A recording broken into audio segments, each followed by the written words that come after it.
International World Water Day. He spans his educational background from science to arts, doing his bachelor's from MNNIT Allahabad, then Allahabad University in civil engineering, then opting to pursue his master's from sociology, which is an art subject. This clearly shows that he had a wide and a vast range of curiosity in different subjects in different fields. He has worked for 36 long years in the UP Jal Nigam and has been appointed as the chief engineer there, not once but twice. He has even worked as director, Water and Sanitation Support Organization, Rural Development Department, Government of UP. His experiences consist of many international and government conducted trainings, national trainings and seminars. He has made India proud in many countries. So he has been to Bangladesh, Netherlands, Nepal, and twice in Japan for this very subject of water and water sanitation and environment sanitation. His whole career has been very much dedicated in the field of water and environment sanitation. He has worked immensely and very hard on this subject across the globe in collaboration with many big government and non-government and international organizations, naming few: Royal Netherlands Government, Indian government, and the UNICEF, and many more. He was also awarded Lingaraj Das Memorial Trophy for most outstanding social work in the water and sanitation sector for the year 2012-13 by Indian Water Works Association. He is Sri Engineer R. Tripathi, sir.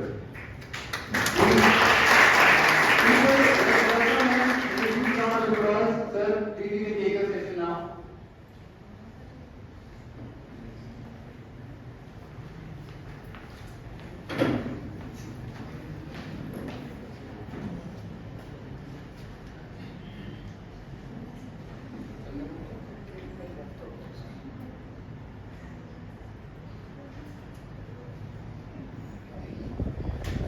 Hindi में comfortable रहेगा या English में चलेगा?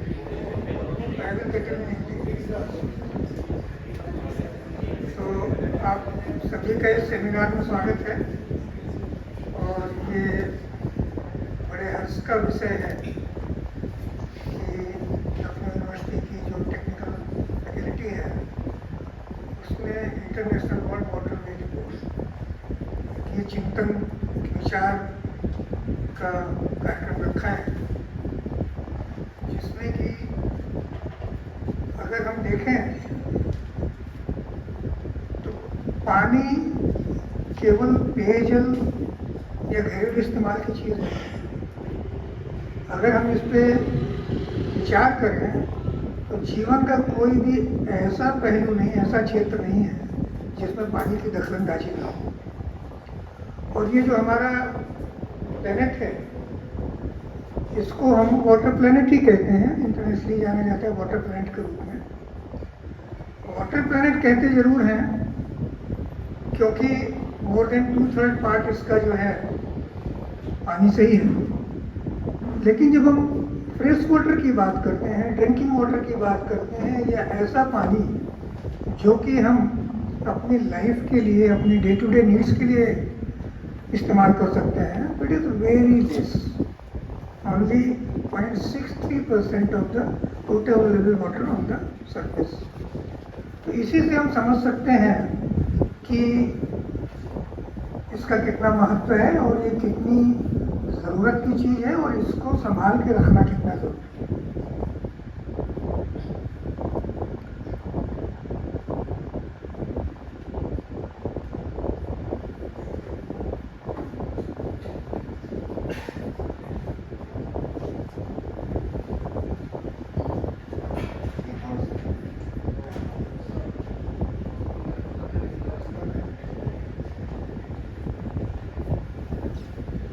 ये जो world water day है इसके बारे में अभी इंट्रोडक्शन में ये बात कही गई थी कि 1993 से हम इसको कर रहे हैं और इंसिडेंटली इस साल यूएन इसको बहुत ही बड़े पैमाने पर मना रहा है और इस अपने आयोजन में वो जो इंडिविजुअल्स हैं, जो ऑर्गेनाइजेशंस हैं, उन सबको भी कैंपेन में इन्वॉल्व कर रहा है। उनकी जितनी विचारधारा हैं, उनके जितने सुझाव हैं, तो उन्होंने एक कैंपेन भी आयोजित किया है इस वर्ल्ड वाटर डे पे यूएन ने। उस पर काफ़ी बड़ी कॉन्फ्रेंस होने जा रही है और एक once in life time opportunity है फॉर आवर प्लेनेट कि हम कुछ ऐसा निर्णय लें, कुछ ऐसी चीज़ें करें जिससे कि जो है हम पानी की उपलब्धता और उसकी आगे कंटिन्यूटी के बारे में कुछ विचार कर सकें। तो ये चला जाए। तो जब ये वाटरवे की बात हम करते हैं तो इसकी सिग्निफिकेंस क्या है? इसकी सिग्निफिकेंस ये है कि जब 92 में यूएन ने इसके ऊपर विचार किया तो उसके बाद में कई कार्यक्रम चलाए। बीच में वाटर डिकेड चला, सैनिटेशन डिकेड चला, बहुत से और भी कार्यक्रम चले। लेकिन इसके बाद में उन्होंने जब ये देखा कि सारे कार्यक्रमों के बाद में जो गति मिलनी चाहिए, जो आज की थीम है इसकी, एक्सीलरेटिंग अ चेंज, जब उन्होंने देखा कि जो गति मिलनी चाहिए वो नहीं मिल पा रही है, तब उन्होंने कुछ नए कार्यक्रम जारी किए जिसमें कि चेंज के हिसाब से उनकी महत्ता क्या है उसके बारे में मैं थोड़ी सी आगे बात करूंगा। तो जो फ्रेश वाटर की वैल्यू है वो बहुत ही कॉम्प्लेक्स है। अगर हम ये कहें कि केवल ये ड्रिंकिंग तक है तो नहीं है, ये न्यूट्रिशन को भी अफेक्ट करता है, ये आपके हेल्थ को भी अफेक्ट करता है, आपके कल्चर को, क्योंकि जो पानी के इस्तेमाल के तौर तरीके हैं वो लोकल कल्चर पे और देश के कल्चर पे उसको महत्वपूर्ण डिपेंड करते हैं। तो ये कल्चर को भी जो है, और जो भी हमारी नेचर की इंटीग्रिटी है, नेचर का इकोसिस्टम है, इसको भी ये प्रभावित करता है। इनमें से किसी भी एक वैल्यू को अगर हम चाहें कि पानी के लिए इनमें से जो भी हम एट्रीब्यूट्स निर्धारित कर रहे हैं, इनमें से किसी भी एक चीज़ को अगर हम छोड़ें तो पानी की उपयोगिता जो है वो मतलब हम ये कहते हैं बिना उसके काम नहीं चल सकता हमारे, इसको किसी को भी हम नहीं छोड़ सकते। तो वाटर को हमें केवल ड्रिंकिंग नहीं, हाउस होल्ड के रिक्वायरमेंट के रूप में नहीं, बल्कि इन सारे एस्पेक्ट्स में भी देख के चलना पड़ेगा कि ये हर पहलू के लिए कितना इम्पोर्टेंट है। और ये जो वाटर की स्कैर्सिटी है, पहले तो हमें ये देखने की चीज़ है कि ये ऑलरेडी जितना अवेलेबल उसका ओनली 0.63% ही हमारे लिए अवेलेबल है, और उस अवेलेबिलिटी में भी धीरे धीरे जो हमारे इस्तेमाल का पैटर्न है, जो हमारी चीज़ें हैं अपनी दिन पर दिन की जो है, वो इसको और भी संकट में डाल दे रही हैं। तो इसके ऊपर देखने की बहुत ज़रूरत है कि हम इसकी स्कैर्सिटी को एड्रेस करेंगे, किस तरीके से इसको हम हैंडल करेंगे। अगर देखा जाए तो फ्रेश वाटर को रिसाइकिल करने के लिए हमसे इन सब माध्यम से लौट के आता है, तो बहुत सी ऐसी नेचर की व्यवस्थाएं हैं जिसमें वो ये इंश्योर करता है कि जो हमारा फ्रेश वाटर का रिसोर्स है वो जितना है उतना बरकरार है। लेकिन फिर भी जो ये कॉम्पिटिटिव नीड्स हमारी हो रही हैं, हमको इंडस्ट्री के लिए भी चाहिए, हमको एग्रीकल्चर के लिए भी चाहिए, हमको ड्रिंकिंग के लिए भी चाहिए, हमको और दूसरी जो अपनी साफ सफाई की चीज़ें उनके लिए चाहिए। तो ये जो कॉम्पिटिटिव नीड है, ये इस जो सेल्फ प्यूरिफिकेशन की हमारी प्रोसेस है, जहाँ पे हम कहते हैं कि जो भी वाटर हमारे पास में है, हम कहते हैं, एक कहावत ये है, कहा भी जाता है, साइंटिफिकली भी प्रूवन है कि हम वाटर की एक ड्रॉप भी प्रोड्यूस नहीं कर सकते। हम इक्वेशन पढ़ते हैं हाइड्रोजन ऑक्सीजन के मेल से, लेकिन अगर हम चाहें कि एक्चुअल वाटर हम प्रोड्यूस कर लें तो एक ड्रॉप भी हम प्रोड्यूस नहीं कर सकते। जो है नेचर में अवेलेबल उसी से हमको काम करना है। तो इसलिए देखना है हमें कि डिस्पाइट द फैक्ट कि हाँ नेचर के अंदर कैपेसिटी है, वो उसको रिसाइकिल कर सकती है, लेकिन अगर हम अपने कॉम्पिटिटिव नीड्स में ऐसी प्रोसेसेस में पानी को इस्तेमाल करते रहेंगे जहां उनकी रिसाइकिलिंग बड़ी डिफिकल्ट हो जाएगी, जहां पे अब दूसरी चीज क्या है कि एक बहुत ही छोटी सी बात है कि आप जितना पॉल्यूट उसमें करोगे, करने के बाद में उसकी प्यूरिफिकेशन की प्रोसेस जो नेचर है उसकी भी अपनी एक क्षमता है। फिर आपको अपनी आर्टिफिशियल मेजर्स को देखना पड़ेगा, उस तरीके से आप उसकी प्यूरिफिकेशन करेंगे, और वो उस स्टेज में नहीं आ पाएगा जिस स्टेज में था पूर्व। तो इसलिए ये बहुत जरूरी है कि रिसाइकिल प्रोसेस को हम किसी भी तरीके से छेड़छाड़ में अपने ना लाएं। अपना जो यूज का पैटर्न है उसको हम इस तरीके से मेंटेन करके रखें कि नेचर अपने रिसाइकिल की प्रोसेस को जारी रख सके। हमें जो पानी के बारे में दो चीज़ें हैं जब हमें पता है कि सीमित मात्रा में है, हमें अपनी आवश्यकताएं भी, आबादी बढ़ती जा रही है, इंफ्रास्ट्रक्चर बढ़ता जा रहा है, हमारी जो रिक्वायरमेंट्स हैं, जो हमारी बिजली की, सैनिटेशन की, रोड्स की, कंस्ट्रक्शन की, इन सब की जो रिक्वायरमेंट है, सब में पानी चाहिए। तो जब हमें पता है कि पानी की रिक्वायरमेंट हमारी बहुत ज़्यादा है, तो फिर हमें उसके यूज़ को, एफिशिएंसी को देखना पड़ेगा कि हम पानी, जैसे मान लीजिए अभी एक चर्चा चल रही थी, कार को धोने में हम जो है अनावश्यक बहुत पानी बर्बाद करते हैं। तो ऐसा तो नहीं कि हम मना नहीं करते कि कार ना धोई जाए, लेकिन ऐसे भी तरीके हो सकते हैं जिसमें कि आपको उसको धोने में आप कम पानी का इस्तेमाल करें, जितना पानी मिनिमम रिक्वायरमेंट उतना ही करें। तो इसलिए हमें ज़रूरी है कि हम एफिशिएंट यूज़ जो है वाटर का वो जो है सुनिश्चित करें, वरना ये हमारे लिए बहुत ही कॉस्टली हो सकता है फ्यूचर। जो ग्राउंड वाटर के लोग बैठे हुए हैं, आप लोग भी अपने करिकुलम में पढ़ते ही होंगे कि धीरे धीरे अगर आप स्टडीज़ को पढ़ें, वर्ल्ड वाटर डे के ऊपर काफ़ी कुछ लिखा पढ़ा गया है। तो जो वाटर की अवेलेबिलिटी है, एक टाइम में जहाँ पे हमारी 5000 मिलियन क्यूबिक फीट अवेलेबल था, अब आज की डेट में लगभग 1700 से कम भी अवेलेबल है पर कैपिटा। और धीरे धीरे ये अंदाजा लगाया जा रहा है कुछ दिनों में ये it can go even below 1000। तो इसको देखने की बड़ी ज़रूरत है कि हमारी जो वाटर की शॉर्टेज है वो बढ़ती चली जा रही है, पॉपुलेशन बढ़ रही है, उसकी डिमांड बढ़ती जा रही है।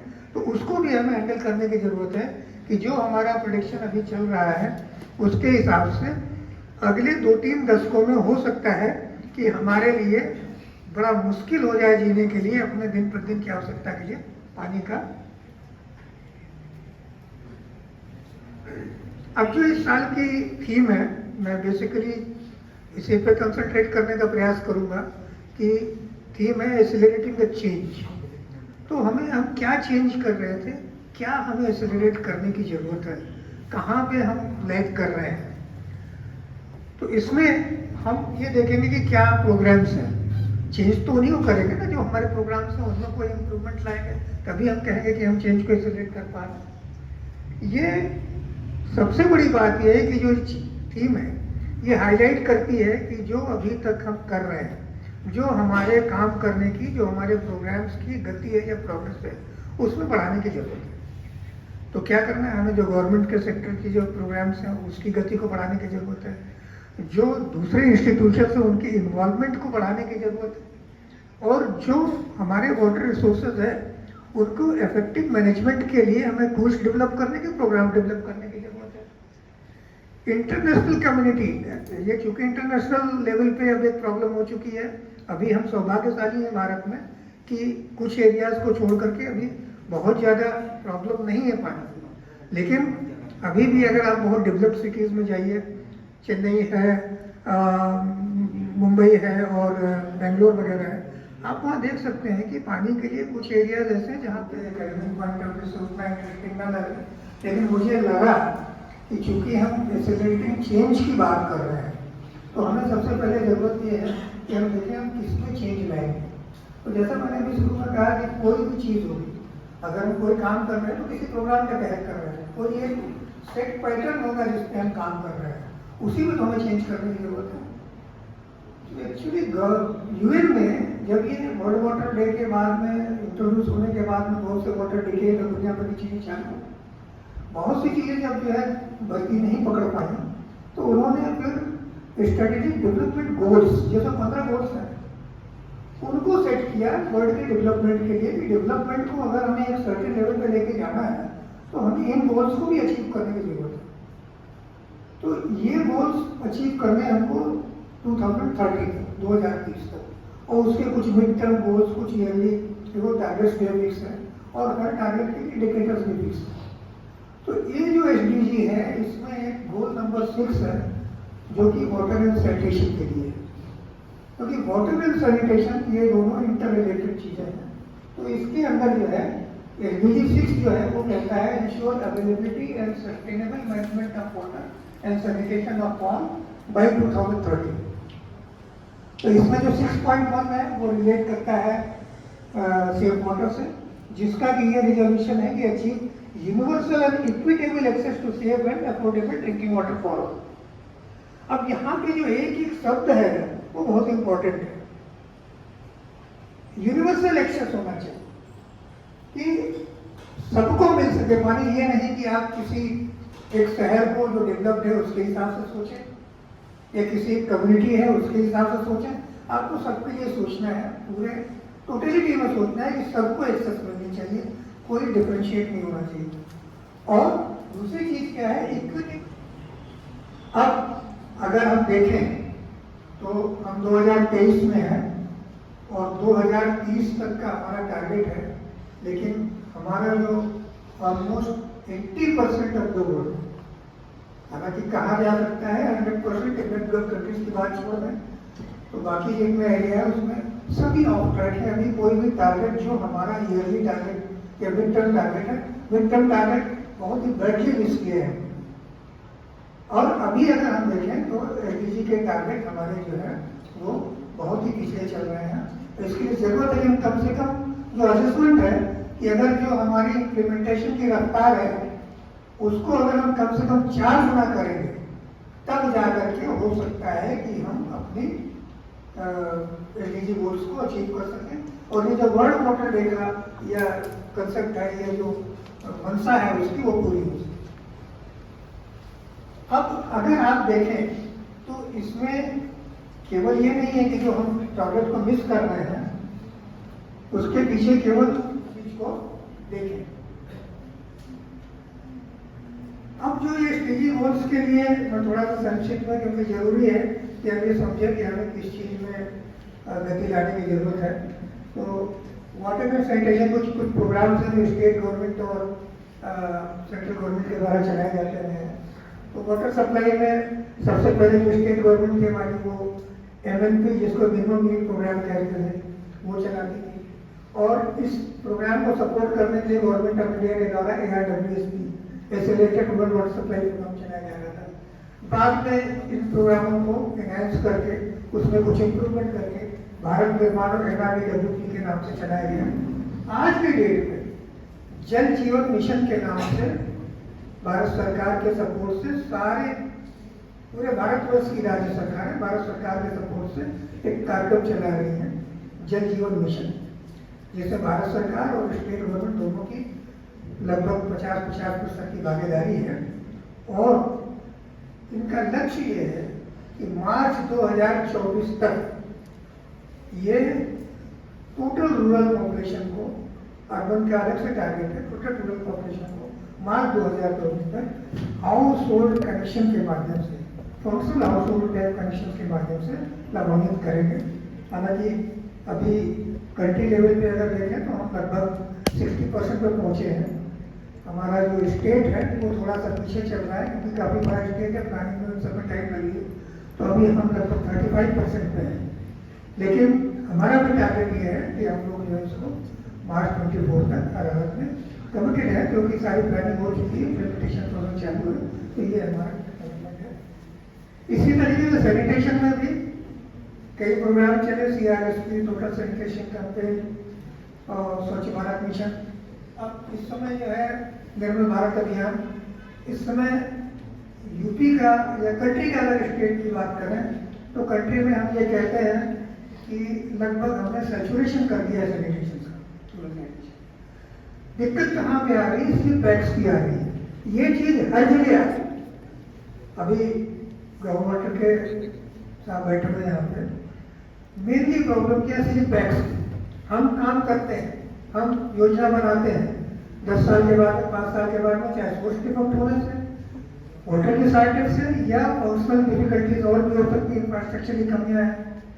एक बहुत बड़ी कमी और भी है कि जब हम टारगेट में शुरुआत से मिस कर जाते हैं तो बाद में हम तेज रफ्तार चलने के चक्कर में कुछ कंप्रोमाइजेस भी करते हैं। वहाँ पे टेक्नोलॉजी कंप्रोमाइज हो जाती है, वहाँ पे क्वालिटी कंप्रोमाइज हो जाती है, वहाँ पर कम्युनिटी का जो इन्वॉल्वमेंट है वो कंप्रोमाइज हो जाता है। हमने स्कीम बनाई बिना कम्युनिटी की इन्वॉल्व की हुई, उस टाइम में कंसल्ट ही नहीं लिया कि कहाँ पे क्या चीज़ें बननी है, आपको क्या पेमेंट करना है, आपको क्या कंट्रीब्यूट करना है, अल्टीमेटली फेलियर हो जाती है। तो इस चीज़ को हमें देखने की जरूरत है कि जो भी सैनिटेशन के रेफरेंस में जहाँ पे कवरेज हो गया है वहाँ पे स्लिप बैक न होने पाए। ODF का है, ओपन डिफिकेशन फ्री बनाने का प्रोग्राम है। उसमें क्या है कि शौचालय तो बन गए, लेकिन लोगों ने अभी ओपन डिफिकेशन नहीं बंद किया। उनको कंफर्टेबल लगता है कि हम बाहर जाएंगे अपने और कार्यों के साथ कर रहे हैं। हालांकि ओपन डिफिकेशन की भी घटनाएं काफ़ी कम हुई हैं। अभी आप गाँव में जाइए तो ऐसी स्थिति नहीं दिखाई देती, वरना पहले गाँव सड़कों में चलना मुश्किल होता है। अब काफ़ी इम्प्रूवमेंट है। तो ये प्रोग्राम्स हैं जिन पे कि काफी हमको गति लाने की जरूरत है। और ये जो गति नहीं आ पाई उसके पीछे जैसे कि अभी हमने चर्चा की कि क्या दिक्कतें हैं, तो वो यही थी कि इनएडिक्वेट कैपिटल एंड ओएनएम। हमने कैपिटल इन्वेस्टमेंट किया क्योंकि हमने प्रॉपर डिजाइन नहीं की, प्रॉपर प्लानिंग नहीं की, या लगा कि हमारे जो रिसोर्सेज हैं उनके अंतर्गत हम कम से कम में काम कर रहे हैं, तो अंत में वो जो है इंफ्रास्ट्रक्चर हमारा पूरे टाइम तक नहीं चल रहा फेल किया। फिर क्या है कि हमने इंफ्रास्ट्रक्चर के मेंटेनेंस के लिए चीजें नहीं व्यवस्था की, मेंटेनेंस की व्यवस्था न होने के कारण वो इंफ्रास्ट्रक्चर हमारा खराब हुआ। और दूसरी चीज क्या है कि अगर यूपी की बात करें तो हमारे यहाँ ज्यादातर water supply schemes ground water based है। 90% के आसपास ground water based supply schemes हैं। इवन एग्रीकल्चर में अगर आप देखें तो काफी कुछ ट्यूबवेल्स के माध्यम से सिंचाई होती है। तो बहुत ज्यादा विड्रॉल के कारण में एक जैसे हमारे वेस्टर्न यूपी के अंदर ट्यूबवेल जहाँ पर प्रोड्यूस करते हैं कि 15 साल चलेंगे, कहीं कहीं 10-10 साल 5-5 साल में फेल करते हैं। तो ये भी एक मेजर रीजन है कि over dependence on ground water is causing failure of source security measures. ये जो है हम नहीं ले पाते हैं। अगर इसको हम करें, मान लीजिए हम जहाँ से भी हम पानी निकाल रहे हैं वहाँ पे प्रॉपर रिचार्ज वगैरह की व्यवस्था करें तो हो सकता है वहाँ पे ग्राउंड वाटर सस्टेन करें, लेकिन हम नहीं करते हैं, तो उनकी भी जरूरत है करने के लिए। और पुअर मेंटेनेंस। और सबसे बड़ी बात क्या है कि जो इनकमिंग वाटर सप्लाई है उसमें कम्युनिटी का इन्वॉल्वमेंट अभी नहीं हो पाया है। जिनको इस्तेमाल करना है, जब तक वो नहीं इन्वॉल्व होंगे तब तक जो है सिस्टम का चलना बड़ा मुश्किल है। तो सैनिटेशन में तो चूंकि इंडिविजुअल फैसिलिटी होती है तो कम्युनिटी इन्वॉल्व हो जाती है किसी चीज तक। वाटर सप्लाई चूंकि कम्युनिटी फैसिलिटी है वहाँ थोड़ी डिफिकल्टी होती है, तो इसमें इम्प्रूव करने की जरूरत है। और यही रीजन है कि हमारे प्रोग्राम को गति नहीं दे पा रहे। ये जो मैंने बातें की वही सारी चीजें इस प्रोग्राम के अंदर जो जल जीवन मिशन है उसके अंदर किया जा रहा है कि जो सप्लाई मैनेजमेंट है और जितनी स्कीमों का डिजाइन है वो सिर्फ ड्रिंकिंग वाटर की सप्लाई के लिए जो नॉर्म्स है उसको देख कर डिजाइन की जा रही है। कम्युनिटी का इन्वॉल्वमेंट हो रहा है। हर स्कीम के अंदर प्रोविजन है कि वाटर हार्वेस्टिंग का व्यवस्था की जाए। जितना पानी आप निकाल रहे हैं कम से कम उतना पानी आप रिचार्ज करने की व्यवस्था करें। ये व्यवस्था लगभग हर स्कीम में की जा रही है, जिससे कि हो सकता है कि हमारी सस्टेनेबिलिटी कुछ इम्प्रूव करें। क्वालिटी मैनेजमेंट जो कि वाटर सिक्योरिटी का बहुत ही इंपॉर्टेंट इश्यू है। वाटर सप्लाई अलग चीज है, वाटर सिक्योरिटी अलग चीज है। वाटर सिक्योरिटी का मतलब ये है कि आपको एडिक्वेट क्वांटिटी में भी मिले और क्वालिटी का भी मिले। तो ये चीज जो है इन सबको जो है पूरा देखते हुए इस प्रोग्राम के अंदर इंकॉर्पोरेट किया गया है। कम्युनिटी को भी इन्वॉल्व किया जा रहा है। तो ये प्रोग्राम अब जो हमारी अपनी, क्योंकि अभी हमने अगर देखें तो 2030 का एसडीजी का गोल है और हमने कहा है कि 2024 में यूनिवर्सल एक्सेस ड्रिंकिंग वाटर कर देंगे। तो दैट मीन्स कि अभी हमारे पास में क्वेश्चन है कि अगर 6 साल में हमको ये लगता है कि कुछ स्लिप बैक्स हैं, कुछ शॉर्ट कमिंग्स हैं, तो उनको रेक्टिफाई करने को उसमें एड्रेस करने की हमारे पास में गुंजाइश है। तो ये जो मैं कैंपेन की बात कर रहा था, मैंने इसलिए इसको शेयर किया कि आप लोग बहुत बड़ा चेंज एजेंट हैं, क्योंकि एजुकेशन इंस्टीट्यूशन जो है बहुत बड़ा कंट्रीब्यूशन कर सकते हैं अपने उसे करके। तो ये वर्ल्ड वाटर डे पे जो कैंपेन लॉन्च हुआ है, be the change you want to see in the world. जो चेंज हम चाह रहे हैं कि दुनिया में हो, पहले हम अपने अंदर करके देखें। तो ये कैंपेन चला है और इसमें इन्होंने जितने ऑर्गेनाइजेशन है, इवन इंडिविजुअल, अगर आप चाहें तो वहाँ पे साइड पे जाकर के अपने विचार दे सकते हैं कि देखिए मैं ये करना चाहता हूँ या ये होना चाहिए। तो इस तरीके का एक कैंपेन लॉन्च किया गया है और इस कैंपेन में जितने सुझाव वगैरह आएंगे, इन सारे सुझावों के करने के बाद में एक जो एजेंडा बनेगा, ग्लोबल एजेंडा, उसमें इनको शामिल किया जाएगा। हो सकता है सबके ना 10,000 लोगों ने एक ही बात की तो उसको समराइज करके लिख दिया जाए, बट एक ग्लोबल एजेंडा की बात है वो उसमें इसको शामिल किया जाएगा। और ये एक, जैसे कि मैंने शुरू में कहा कि फर्स्ट टाइम जीवन में एक एक्सरसाइज हुई यहाँ पर कम्युनिटी इन्वॉल्व कर रहा है। तो बहुत बड़ी अपॉर्चुनिटी है। अगर हम चाहते हैं कि हमारी बात पहुंचे वहाँ तक तो हम इसके माध्यम से कर सकते हैं। फिर हम लोग कुछ जब वर्ल्ड वाटर डे है तो मैं समझता हूँ कि हमको ये रिजॉल्व करना चाहिए कि कुछ चीज़ें ऐसी हैं जो कि हम कर सकते हैं। वाटर को सेव करने के लिए आपको बहुत कुछ प्रयास करने की जरूरत नहीं है। नहाते समय हम अनावश्यक रूप से शॉवर को खोले रहते हैं। आप देख लें कि आप कितना कम इस्तेमाल करें। ऐसा नहीं आप कहें कि मैं आधी बाल्टी में नहा लेता हूँ, क्योंकि हमें बॉडी को वॉश करना है, कुछ करना हो तो कुछ करना नहीं है, वेस्ट आप लोग करते हैं तो ठीक है, आधी बाल्टी हो सकता है, बहुत ज़्यादा क्या करो, लेकिन हम कम से कम कंट्रोल तो कर सकते हैं। जहाँ 100 लीटर 50 लीटर में खर्चा करते हैं उसका 25 लीटर हमारा काम चाहिए, यह देखने की जरूरत है। एक टैब्यूज। दूसरी चीज़ क्या है कि पानी के बारे में बहुत सी चीज़ें हैं जहाँ पे कि इसका जो इंटरकनेक्शन है सैनिटेशन और हाइजीन से, उसमें भी हमें बातचीत करने की जरूरत है कि देखो भाई, अरे जब तक वो टैबू नहीं कर सकते हम समझे शौचालय क्यों फेल कर रहे हैं। हमने शौचालय बना दिया, वहाँ पे जो है वाटर की सुविधा नहीं है, तो इससे शौचालय फेल कर रहा है। तो इन चीज़ों को भी खत्म करने की जरूरत है। और ये नई टिपिकल जो मैंने शुरू में कहा था कि वाटर फेसिंग महिलाएं कर रही है, भाई अगर कहीं जरूरत पड़ रही है तो सब करें। जब सब करेंगे तभी उसका महत्व समझ में आएगा, तभी हम उसके वेस्टेज को, अभी गांव में आप देखते पता लगा किसी को नहाना है, दूसरा आदमी पानी डालने लग गया, उसको क्या दर्द है कि ये पानी लाने की वो 4 बाल्टी खर्चा करेगा। जब वो इसको शेयर करेगा तो उसको तकलीफ होगी, फिर वो हो सकता है कि 4 बजे 2 बाल्टी में बाल्टी में डालना चाहिए। फिर जो पानी का पोल्यूशन है तो उसको भी आप बंद करिए। ईट लोकल एक थोड़ा आइडियलिस्टिक चीज है, लेकिन अगर हम ऐसे सिग्नल चीजों का कंजम्पशन बढ़ाना चालू कर देंगे वो लोकली और कम पानी से पैदा होते हैं तो प्रोडक्शन भी उसी हिसाब से होगा। एक आइडियलिस्टिक अप्रोच है जो कि आप इस तरीके से दे सकते हैं। हम कहते हैं ऐसी एग्रीकल्चर को बढ़ावा दिया जाए जो कम से कम पानी, जैसे गन्ने की खेती के बारे में काफी कुछ कहा जाता है, वेस्टर्न यूपी में पानी की शॉर्टेज वैसे ही बहुत ज्यादा है और गन्ने की खेती बहुत होती है, तो वहाँ इंकरेज किया जाता है भाई कोई अल्टरनेटिव चीजें आप कर लीजिए। फिर नेचर को प्रोटेक्ट करने की जरूरत है, जहाँ से हमें पानी मिल रहा है उस सोर्स को आप प्रोटेक्ट करिए।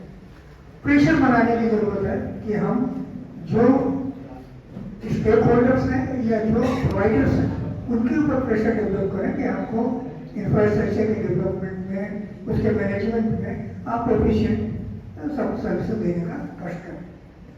और जो लोग गंदगी है उसको क्लीन अप करने के लिए हम उसमें भी पार्टिसिपेट करें। तो I think this is all that I have to say. तो आप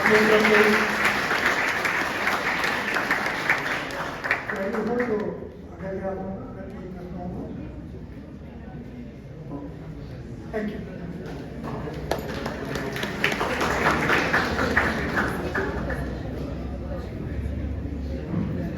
Thank you so much, sir. That was an insightful session. We are graced by the experiences and the learning that you have had.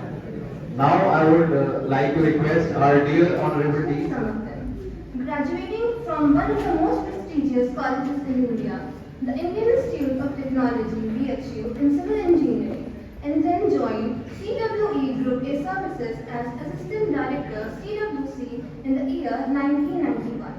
He has worked in various capacities in CWC, RD and GR, Ministry of Jal Shakti, and has served the ministry for 32 years. He has co-authored many technical articles and attended many national and international seminars, and has been a part of Indian delegation in Netherlands, Japan and Australia. Now, I would like to request honorable guests to address the gathering and cast the light of his knowledge upon us. So, without consuming further time, I would like to call Shri Anupam Sir to accompany us on the stage. Professor Singh and Dean Mr. A.K. Singh for inviting me in your college. It's nice to see you all people. आपको लोगों को देख के अपने college के time की बात याद आई, मतलब वो ज़माना याद आ गया।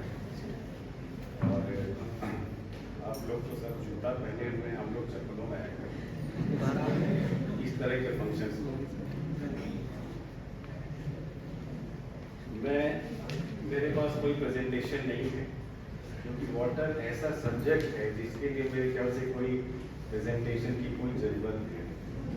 प्रेजेंटेशन तब ज़रूरत होती है जब कोई बर्नौली थ्योरम की पढ़ाई चल रही हो, या क्लासिकल मैकेनिक्स चल रहा हो, इंजीनियरिंग मैकेनिक्स चल रहा हो। एक प्रोफेसर हुआ करते थे हमारे, आप लोगों को जान के बड़ा ताज्जुब होगा कि वो स्ट्रक्चर हम लोगों को लेक्चर दे के पढ़ाया करते थे, कोई फॉर्मूला नहीं लिखते थे। हम लोग हैप्पी थे उससे, because he was such A marvellous. तो खैर, apart from all these things, पानी के बारे में जैसा त्रिपाठी सर ने बताया, ये एक ऐसी वस्तु है जिस पे अगर चर्चा की जाए तो मेरे ख्याल से घंटों चर्चा की जा सकती है। बहुत सारे व्यूज हो सकते हैं हम लोगों के, बहुत सारे एक दूसरे के कॉन्ट्रडिक्टरी व्यूज भी हो सकते हैं, लेकिन जैसा सिंह साहब से बात हो रही थी, एक चीज पे सारे लोग सहमत होंगे कि जल ही जीवन है। इस पे मेरे ख्याल से कोई ऐसा व्यक्ति नहीं होगा जो बोल सके कि जल जीवन एक साथ नहीं, अलग अलग चीजें। Ground water indivisible resource, water for future, water for health, water for development, you name anything on this earth which is related to human being, that was all discussed in the last few years. But what we have achieved, आप लोगों को ऐसा आभास हो रहा होगा कि sir मैं ये बोलने जाऊंगा कि हम लोगों ने कुछ अचीव नहीं किया। ऐसा नहीं। पिछले 31 सालों में अगर ये सारी चीजें हम लोगों ने बनाई नहीं होती, इसके ऊपर डिस्कस नहीं किया होता, तो आज जिस स्थिति में हम लोग हैं वो शायद उस बदतर से बदतर स्थिति में आ चुके हैं। क्योंकि हम लोग जो प्लानिंग करते हैं, जो एग्जीक्यूशन करते हैं, सबसे बड़ी हम लोग की खामी है सस्टेनेबिलिटी। हम लोग सस्टेन नहीं कर पाते। जैसा त्रिपाठी साहब ने बताया कि जल जीवन मिशन जो है भारत सरकार का एक बहुत ही प्रेस्टिजियस मिशन है, प्रधानमंत्री जी मॉनिटर कर रहे हैं। किसी भी चीज को बना देना बहुत बहादुरी का काम है। वाकई इंडिया जैसे इसके 150 करोड़ पॉपुलेशन, हर एक व्यक्ति को पानी सप्लाई करना बहुत बड़ा एक काम है। लेकिन अगर हम इतना बड़ा इंफ्रास्ट्रक्चर क्रिएट करके केवल 5 साल तक पानी दें और छठे साल में हमारी सारी व्यवस्था धाराशाही हो जाए, तो हमें लगता है इससे बड़ा दुख का और कोई विषय हो नहीं सकता। पहली बात सस्टेनेबिलिटी। दूसरी बात ये है कि जब हम पानी के बारे में बात करते हैं तो हम सोचते हैं कि पानी एक सेपरेट एंटिटी है, इसका किसी के साथ कोई रिलेशन नहीं। लेकिन वाटर डेवलपमेंट, चाहे इरिगेशन सेक्टर हो, चाहे ड्रिंकिंग वाटर सप्लाई हो, सैनिटेशन, ये सब एक दूसरे के साथ इतने इंटरलिंक्ड हैं कि आप सोच भी नहीं सकते, आप सोच नहीं सकते।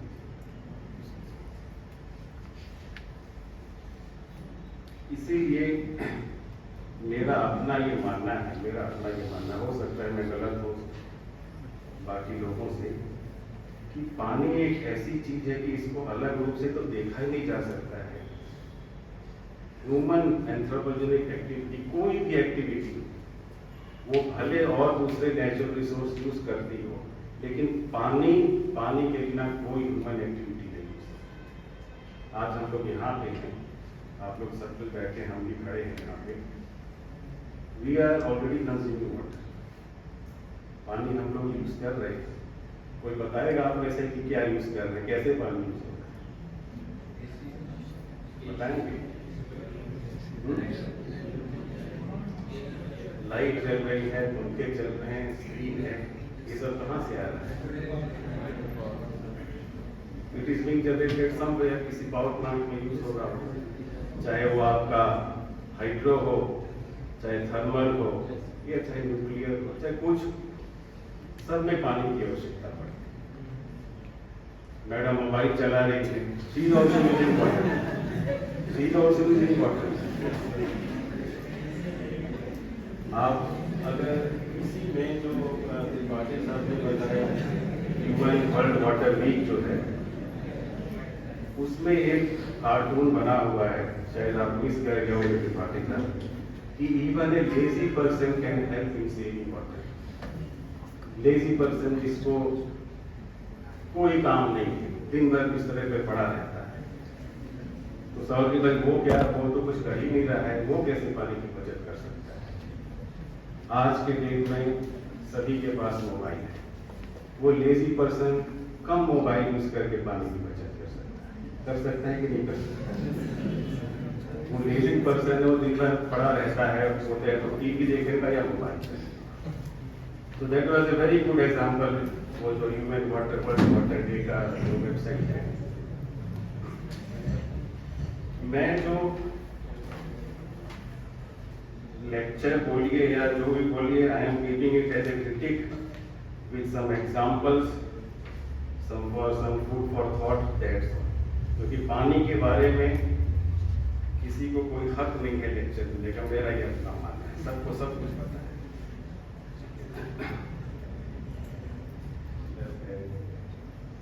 बट वो गांव के लोगों के बारे में भूल जाता है, इन जनरल हम बोलते हैं, इन जनरल। गांव के लोगों की बात हमें तभी याद आती है जब हम ओपन डिफिकेशन की बात करते हैं। और जब ओपन डिफिकेशन को कम करने के लिए जब हम लोग जाते हैं कि भाई शौचालय बनाइए आप, तो हम लोग का पहला प्रश्न यही होता है कि पानी कहाँ से है। पीने की पानी की तो व्यवस्था है नहीं, अब शौच के लिए पानी कहाँ से है। मैं एक बार छत्तीसगढ़ गया था, छत्तीसगढ़ में सरगुजा डिस्ट्रिक्ट का नाम सुना होगा, ट्राइबल एरिया है। गांव में बहुत दूर दूर है, एक गांव है तो 10 घर यहाँ पे हैं, 2 किलोमीटर दूसरा गांव है, 5 घर वहाँ। तो वहाँ पे भी ये स्वच्छ भारत मिशन के अंदर शौचालय बनाए गए, अच्छे बनाए गए थे, बड़े साफ सुथरे नजर आए। तो हम लोग गए तो वो एक शौचालय बना हुआ है और जो स्टैंडर्ड है वहाँ का, उसके बगल में छोटी सी टैंकी बना हुई है ताकि पानी भर के फिर शौच के बाद उसको इस्तेमाल किया जा सके। हम लोग 1-2 गाँव में गए तो वहाँ पे हम लोगों ने देखा कि शौचालय बना हुआ है, जो टैंकी है बगल में पानी भी भरा हुआ है, लेकिन शौचालय के अंदर जो है ना, उन लोगों ने लकड़ी और वो जो उबले होते हैं वो रखे, लकड़ी और उबले, और जो टैंक में पानी भरा है उन लोगों ने वो बर्तन मांजने के काम आता है। तो हम लोगों ने पूछा कि भाई ऐसी क्या जरूरत है, आपको सरकार ने बना के दिया, आपको इस्तेमाल करना चाहिए। बोले हमको इस्तेमाल करने की जरूरत नहीं है, बहुत बड़ा मैदान है। तो हम लोग को यही फील हुआ कि लोगों का जो माइंड सेट है, जो उनका कल्चर है, उसको हम लोग को उनके ऊपर थोपने की आवश्यकता नहीं है। वो चेंज तो करना पड़ेगा और वो धीरे धीरे चेंज होगा, वो इनिशिएटिव लेके चेंज होगा, उनके साथ मिल बैठ के बात करने से होगा। ये नहीं कि हम आज गए वहाँ पे एक शौचालय बना दिया और उसके बाद हमने उनसे कभी पूछा ही नहीं जाके कि आपको कैसा लग रहा है, आपकी क्या समस्या है। सरकारी सिस्टम का सबसे बड़ा जो खामी है एक ही है।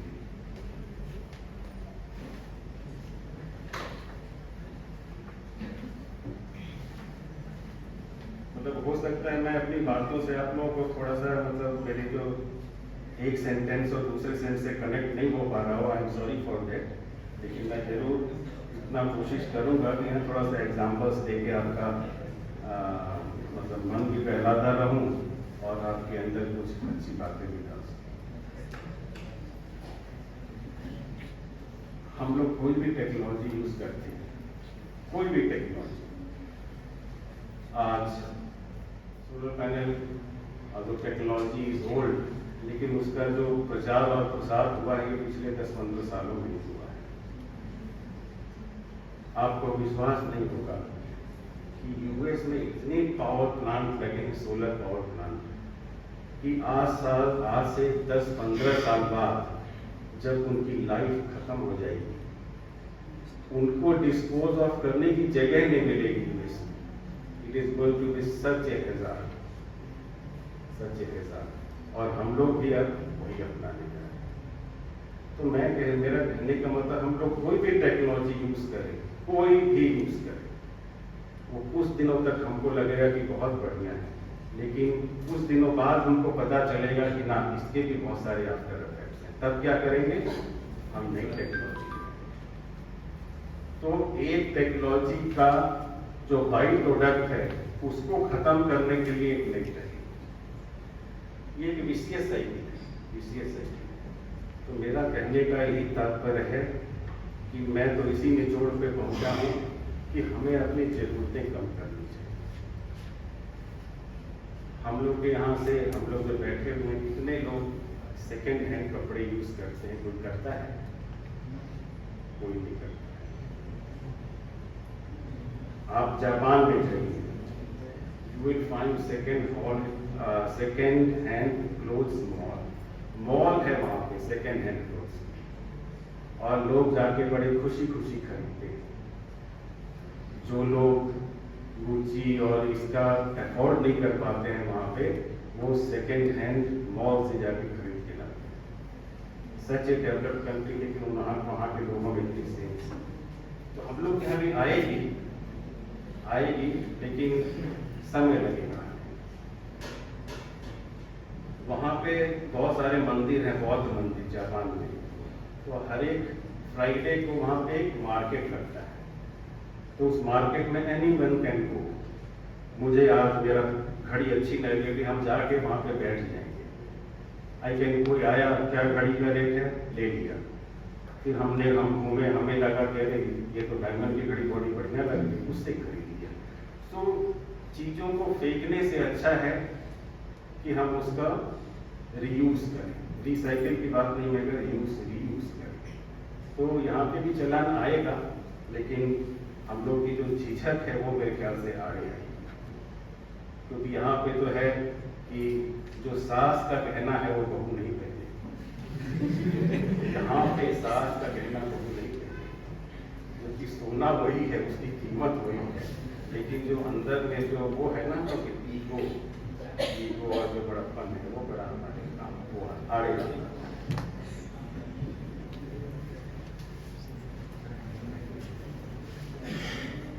एक त्रिपाठी साहब, मैं थोड़ा एक बात कहना चाहूंगा कि जो सबसे बड़ा कंज्यूमर है वाटर का, कौन सा सेक्टर है? सिविल के लोग होंगे ना यहाँ पे? Agriculture is the biggest consumer of water. कहीं मैंने पढ़ा किसी किताब में कि जितना एग्रीकल्चर वाटर कंज्यूम करता है, हम लोग तो हमेशा बात करते हैं ना, फॉरेस्ट लगाना चाहिए, हर जगह फॉरेस्ट होना चाहिए। तो उस किताब में एनालिसिस की गई थी, अगर हम सारी खेती बंद कर दें आज के दिन और उन सब खेतों में हम फॉरेस्ट ले आए, तो क्या होगा? पानी का कंजम्पशन ज्यादा होगा कि कम होगा? गलत। अगर हम पूरी पृथ्वी में फॉरेस्ट लगा लेना और जितना पानी हम लोग का ये खेत खा रहा है, उससे कई गुना पानी कम यूज होगा। आप अंदाजा नहीं लगा सकते कि हम लोग जो खाते हैं, ये दाल चावल और ये, दे आर वाटर गस्टर्स। 1 किलो हम लोग चावल जो पैदा करते हैं, कितना पानी यूज होता होगा? आप लोगों के अंदाज में पढ़ा भी होगा शायद। कितना?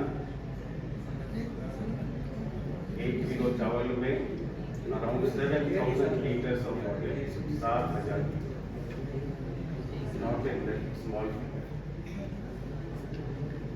मेरे समझ से जो पानी की समस्या की जो सबसे बड़ा जड़ है, वो हम लोग की खेती।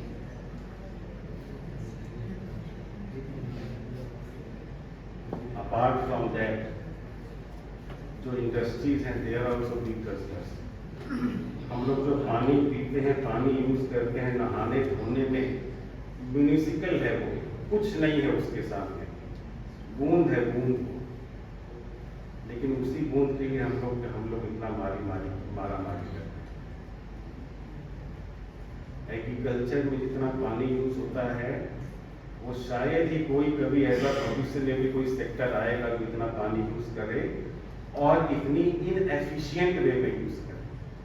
मेरा जो डिपार्टमेंट है वी डील विद इरिगेशन से मैं डील करता हूँ, तो वी नो कि क्या एफिशिएंसी है। हम लोग की जो कैनाल्स है सिर्फ साथ उसकी efficiency is not more than 50%। 1 litre पानी छोड़ेंगे खेतों में जाते जाते आधा लीटर हो जाता है। बट वही है ना, लोग विपत्ति में आपदा में भी अवसर खोज लेते हैं। तो ग्राउंड वाटर जो वाले लोग बोलते हैं कि ना इससे ग्राउंड वाटर रिचार्ज हो रहा है। हम लोग का जो बात हो रही थी ड्रिंकिंग वाटर, जो हम लोग की पाइपलाइंस है, पाइपलाइन में 1 लीटर पानी डालिए तो लास्ट में पानी आता है जो पीते हैं हम लोग, वो खाली आधा लीटर और या 600 मिलीलीटर बच जाता है। Such is huge wastage we इसके लिए कौन जिम्मेदार है? हम सारे लोग जिम्मेदार हैं। वी क्रिएट इंफ्रास्ट्रक्चर, उसका मेंटेनेंस नहीं करते हैं, वो खराब हो गया, we go for new things.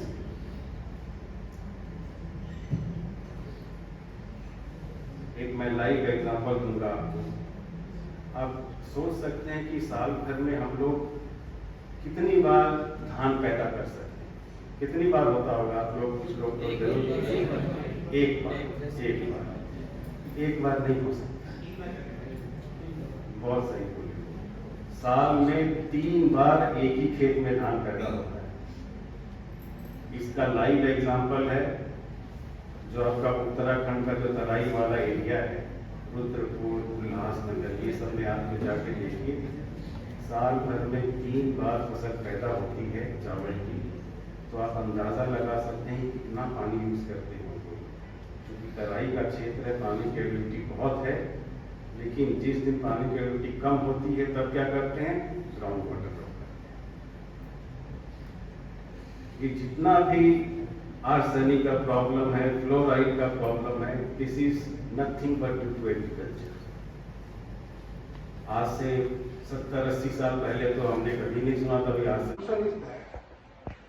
किस तरह से हम पानी को बचा के रखें या जितना काम है उतना यूज करें, यूटिलाइज करें। और जहाँ तक गवर्नमेंट एजेंसी की बात है कि ये मिशन हो, मिशन जैसे प्रसाद साहब ने कहा कि ये कहते हैं ना कि गिलास आधा भरा है आधा खाली है, केवल नजरिया है। गवर्नमेंट आती जाती रहती है, अपना एक So, on the behalf of the Department of Civil Engineering, Faculty of Engineering and Technology, University of Lucknow, I, Nidhi Srivastava, Assistant Professor, Department of Civil Engineering, feel honored and privileged to get the opportunity to propose a formal vote of thanks on this special occasion. First of all, I would like to thank our honorable delegates, our guests, Shri Arvind Patil sir and Shri Anupam Prasad sir, for such detailed and exclusive lectures. This event has surely encouraged us to be more aware about the importance of fresh water and its resources, its scarcity and its management. We definitely had a lot to take away from this session that will further help us take forward this year's theme of World Water Day set by United Nations General Assembly. Be the change you wish to see in the world. Moving forward, I would like to convey my deepest regards and gratitude to our respected Dean Professor A.K. Singh sir for giving his valuable time for this event. Words are not enough to thank him for his constant guidance and support in shaping this wonderful event. I am very much thankful to my department, our faculty members and non-teaching staff members who have gathered here on such short notice. Last but not the least, I would like to thank our student volunteers and all other students who have gathered here for making this event such a success. I could not thank